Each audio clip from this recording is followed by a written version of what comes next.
It was Rambler's top-of-the-line luxury model. Hi, it's Bud Wilkinson. Today it's a story on a 1965 Rambler Ambassador 990. It's a stunning powder blue convertible with some noteworthy personal embellishments added. It belongs to Bob Majeski of Prospect, Connecticut, who got the car 10 years ago and has made it his own.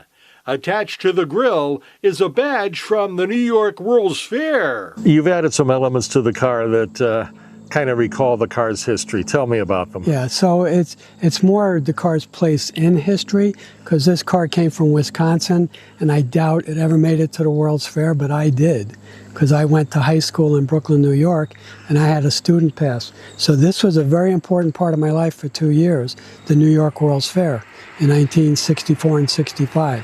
So this is more a memory thing for me, but it's a 1965 car, and this is a really rare badge that they sold at the World's Fair, and I've only seen a very, very few. I owned a different one that had a dent in it, and then this one, beautiful one, came up on eBay, and that's what I put on the car. It has a license plate holder with the name Funny Side. What's the significance of the bracket around the front license plate? That's a tribute to the previous owner, who, while he owned the car, he was a part owner with some high school friends and a horse that won the Kentucky Derby and the Preakness. And the horse's name was Funny Side. So that's a tribute to the fourth owner. And it carries a 1965 program from the New York Mets because the Rambler was the baseball team's official car. And on page 3 is that.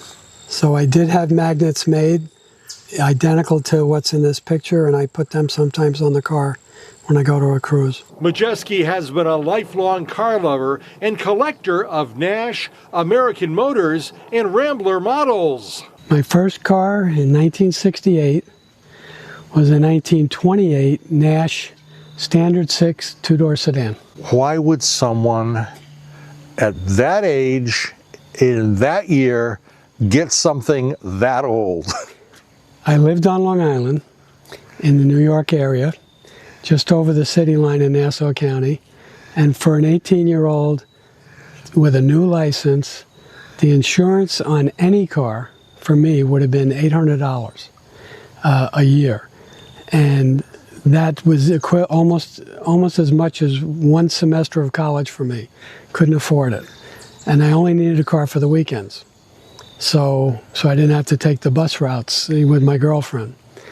And I had found out about antique cars and antique auto insurance, so I paid $700 for the Nash.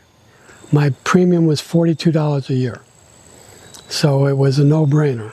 Over the years, Majeski has owned 58 cars total, with about 40 of them being collector cars. Why so many Nash Rambler AMCs? Well, to be honest with you, I always call them a poor man's antique.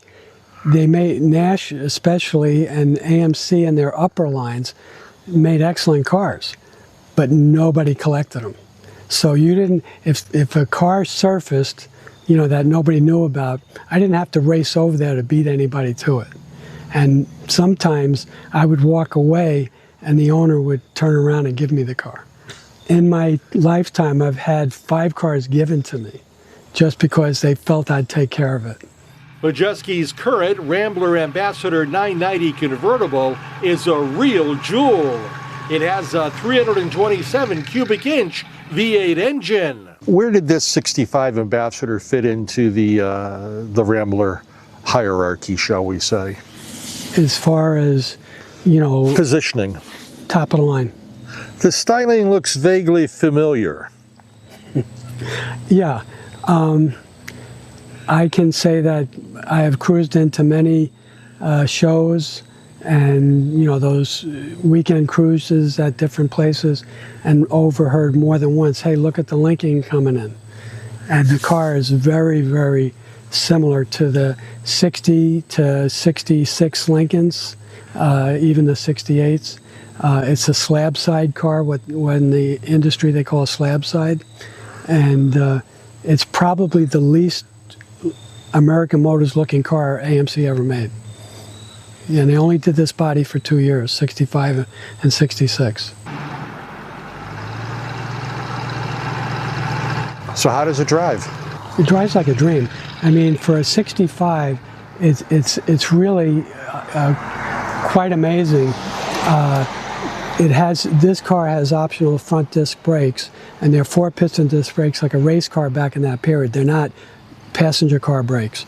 So this car almost brakes like a modern car, and this is 17.5 feet long. So if you've got, I had another Ambassador with drum brakes all around that was longer than this, the 69, and you needed 2 feet to stop that car. But this car's not like that. This is 1 foot, easy braking, and it's a dream. So, and then as far as, you know, power and stuff like that, it's a 327 with a 4-barrel, and this car cruises on the highway.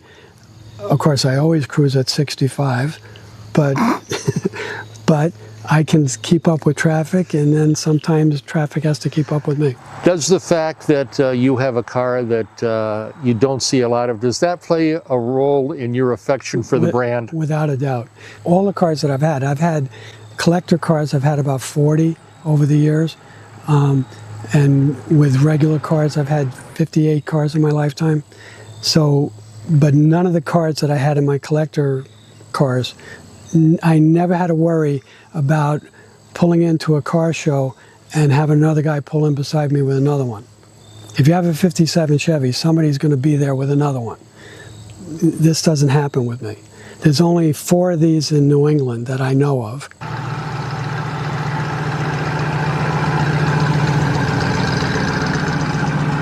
That's my ride. In Prospect, Connecticut for CT Insider, I'm Bud Wilkinson.